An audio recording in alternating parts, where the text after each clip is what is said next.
Todos os eventos que a gente faz de entregas é sempre assim. É sempre muito concorrido. E é claro que cada deputado vai onde tem sua base, mas aqui em Salvador, em um tema como este, um hospital que nós estamos devolvendo, entregando à comunidade baiana para cuidar de temas tão específicos. Então, é muito importante para um governador, para uma equipe de saúde, para a secretária Roberta, ver essa boa concorrência aqui. Ainda mais tendo a presença do governo federal, do presidente Lula, aqui na pessoa do ministro da Casa Civil, Rui Costa, e do ministro da Saúde, que nesse mesmo período de ministro já está aqui pela segunda ou terceira vez, fazendo entregas, anunciando aqui hoje, Padilha, além desse hospital de 71 milhões, você vai entregar 16 milhões de SAMU, 55 SAMUs, 54 municípios.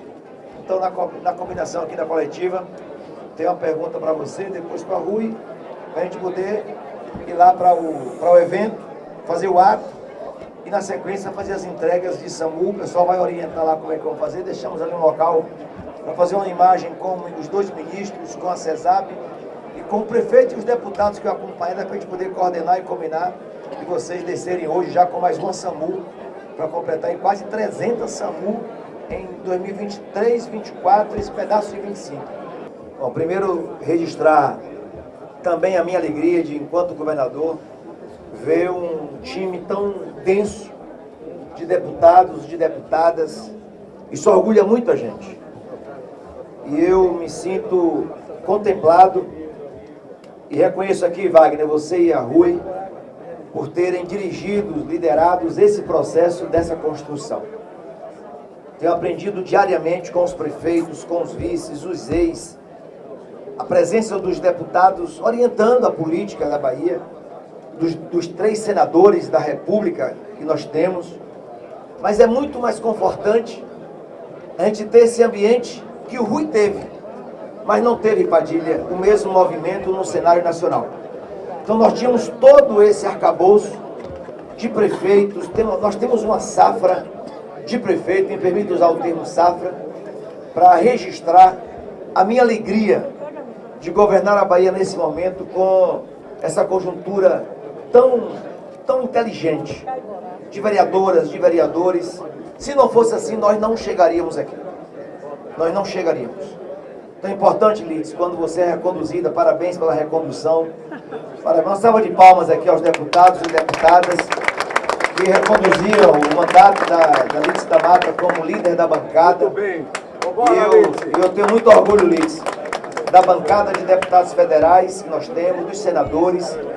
Eu estou dizendo isso para garantir, Padilha, que uma ação que nós estamos fazendo como essa, o Rui tentou elencar aqui, mas eu digo a vocês que toda hora que tem uma entrevista aqui, um repórter me pergunta sobre o grau e o volume de investimentos na Bahia do presidente Lula, que eu tenho que escrever. E não me envergonho disso, pela quantidade. Olha essa semana, hoje, quinta-feira, nós teremos 3 ministros do Lula aqui. O ministro Rui Costa, que veio ontem com Padilha, para poder acompanhar, inclusive, orçamento e recursos do PAC, que ele dirige. O PAC que inovou com a presença de investimentos para a educação, para a saúde. Hoje nós temos o ministro Padilha aqui, fazendo entregas desse hospital, que depois daqui tem uma placa bem grande ali, Padilha, do SUS. Nós não abrimos mão de reconhecer o papel do SUS, porque depois da entrega desse hospital aqui, nós haveremos de precisar de recursos para o custeio. O custeio desse equipamento aqui, gente, vai girar em torno de 8 milhões de reais por mês. Por mês. Então é preciso ter um governo federal, um governo do estado e deputados com muita clareza do que significa ter um hospital desse. Não é menor, estamos falando de um hospital. Pegue o Padre Valadares, pegue o Crespo Andrade, pegue o Costa das Baleias, o Costa do Cacau, pegue o ortopédico, pegue o hospital Monte Serra, que é o de cuidados paliativos, o subúrbio, Itabuna, pega o Oeste, pega o HGE. Nós estamos falando de hospitais novos, Padilha, Lagoinhas, em Jacobina, em Paulo Afonso, Itaberaba, Amargosa, Serrinha, Valença. Portanto, nós estamos falando de uma geografia desses serviços em toda a Bahia. E quando o presidente Lula, na semana passada, com você, apresentou o Mais Especialidades, aquilo é um conforto para quem é gestor. Porque uma das maiores dificuldades é a gente conseguir profissionais das diversas áreas nesses cantos. Nós não temos ainda a oferta de mão de obra especializada, somente em câncer de cabeça, de pescoço, como é que vai acontecer aqui. Aqui, gente, nós vamos preparar para fazer transplante de pulmão nesse hospital. Nós teremos aqui o trato, o cuidado de uma doença que sempre foi rejeitada na fala nossa, que é a tuberculose. Então, Padilha, sabe o que é você começar a tratar e dizer assim, ó, nós temos um hospital para cuidar das pessoas em cuidados paliativos, ter a coragem de poder dizer, o Estado brasileiro está fazendo isso. Sempre a gente se recua quando temos alguém nos últimos dias de vida e a família segura aquele momento. É o Estado federal do Lula, do governo do Estado, dizendo, o Estado está aqui do teu lado para poder, naquelas últimas horas, quando é o caso de uma pessoa em cuidados paliativos, dizer, o Estado vai te dar um conforto, mas vai dividir com você o peso dessa responsabilidade, com psicólogo, com médicos, acompanhando o processo. É desse SUS que estamos tratando. E às vezes eu tenho que anotar, porque imagina, 3 ministros hoje, de tarde o Renan, falando da ponte do Rio Jequitinhonha, da 324, da 116, da 101. E o Estado da Bahia entende muito bem, Padilha, que nós temos que tratar o presidente Lula com todo o zelo, todo o cuidado, mas com a cobrança que nós temos que fazer. É o governo nosso. Então, todas as vezes que a gente vem, deputados, que a gente vem de Alagoas, a gente vem de Espírito Santo, Padilha, de Minas Gerais, a gente vem em estrada duplicada, e quando chega na Bahia, é estrada simples, de uma mão única. O exemplo mais icônico que nós temos é o da ponte de Juazeiro.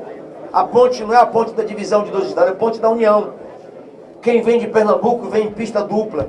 Quando chega na ponte, a ponte é pista dupla. E quando chega na parte da Baía de Juazeiro, é a ponte picolé. É a ponte larga que se estreita. E o Lula está fazendo lá agora com a gente. Então nós temos uma dívida, nós, gestores com o presidente Lula, de poder ampliar a duplicação das estradas, da 116, evitar acidentes. Nós estamos hoje, o Rui falou aqui, no dia 18 eu recebo a BYD. No dia 26 ele vem já inaugurar uma parte da obra da indústria de Camaçari. Nós anteontem eu estava em Barreiras, autorizando ordem de serviço de um novo aeroporto com pista e terminal de passageiros naquele município. Já entregamos o de Luiz Eduardo. Então todos os dias, Padilha, aqui nós temos uma agenda importante, é o metrô, é o VLT, a ponte ontem. E eu quero me dirigir aqui à imprensa, para que a gente constitui uma política baiana com essa maturidade que o Lula está fazendo. E que nós estamos fazendo. Para a gente não torcer contra. Eu não posso torcer contra um prefeito que não votou em mim, para imaginar que é castigo, porque eu sei que quem vai pagar a conta é a população. Quantas pessoas se debruçaram horas para poder fazer uma crítica ou uma defesa negativa dessa ponte que não iria sair torcendo contra? E ontem nós vimos a assinatura desse documento. Nós também temos desafios. Eu quero pedir aqui aos prefeitos que estão aqui, Padilha, que vieram buscar a SAMU. Que alegria! Só depois do ano de 23, com a volta do Lula, que nós começamos a renovar a frota do SAMU. Todos nós conhecemos a importância de um serviço de urgência que o SAMU presta, a qualidade, a competência. E nós ainda tínhamos uma região, como você disse aqui, que é a Chapada, uma região que tem uma população carente, às vezes distante de alguns serviços, mas também com muitos turistas. Então a SAMU universalizada na Bahia, hoje aqui mais 55 veículos que nós entregaremos junto com você. Nós universalizamos a troca dos veículos antigos e a chegada de novos veículos, que virão mais. Portanto, nós estamos aqui hoje em um momento muito importante. E nesse momento de São João, que nós estamos preparando o Estado, nós temos fogos, nós temos fumaça de fogueira, que é sempre, digamos assim, aumenta o número nosso de regulação de crianças, de pessoas idosas, de problemas respiratórios. Então esse hospital chega numa boa hora. eu tenho certeza, Roberto, que o padrão de saúde do estado da Bahia, nós não aguentaríamos para registrar a importância da parceria com os deputados federais e estaduais. Eu não suportaria, porque os projetos que a gente envia de pedido de empréstimos para a Assembleia Legislativa, que vocês me concedem, é para isso que nós estamos pedindo dinheiro emprestado. Porque o estado, Padilha, é o estado que é o segundo, Rui falou aqui, é o segundo estado que mais investe no Brasil, tirando São Paulo. A Bahia é o primeiro, mas é o 16º em arrecadação. Se eu tivesse a mesma posição de arrecadação que São Paulo tem, nós estaríamos em outras circunstâncias. Mas eu quero registrar, essa semana saiu uma pesquisa com o presidente Lula, com dificuldade apresentada por essa pesquisa, mas aqui na Bahia eu tenho certeza, em cada canto que a Bahia, que nós vamos, que nós estamos, é a defesa de um projeto nosso. Nós vivenciamos uma experiência que não foi boa para o Brasil. Quando a gente chega na China, você teve agora, eu tive na comitiva de vocês do governo federal, e eu vi o quanto o Brasil hoje é respeitado. A fala do presidente Lula é uma fala respeitada. O estado da Bahia, quando chega, tem um respeito por conta também do presidente Lula. E o nosso time daqui, Padilha, não vai abrir mão de poder construir a continuidade dessa recuperação, dessa reconstrução do país. Nós precisamos andar muito nas universidades, recursos para as universidades, recursos para os serviços que nós não demos tempo em 2 anos e meio, nem 2 anos e meio a gente poder recuperar ferrovia, rodovia, portos, aeroportos. Então essa aqui é uma agenda de fôlego. E eu tenho muita confiança que Deus ajudará a saúde do presidente Lula, que em momento algum haja possibilidade da gente mudar de rota. O presidente Lula está cada vez mais preparado, comparando o primeiro mandato dele com esse terceiro, muito mais amadurecido, muito mais confiante e muito mais humano do que ele já era. Ele hoje sabe o que significa o sofrimento que as pessoas têm quando passa por uma prisão injusta, quando passa por um sacrifício do que não fez. Então eu conclamo aqui a política baiana a continuar nesse ritmo, puxando a Bahia para uma linha dianteira. E eu quero pedir à imprensa também que possa ajudar a gente a construir, fazer a crítica quando for possível, mostrar os problemas quando existirem, mas que nos ajude a uma agenda dessa a dizer que nós estamos cuidando de cada baiana com muito carinho. Por isso, vamos ao ato, fazer o ato político, depois entregar essa música, a gente vai ainda hoje para o hospital Tapete. Um abraço, gente.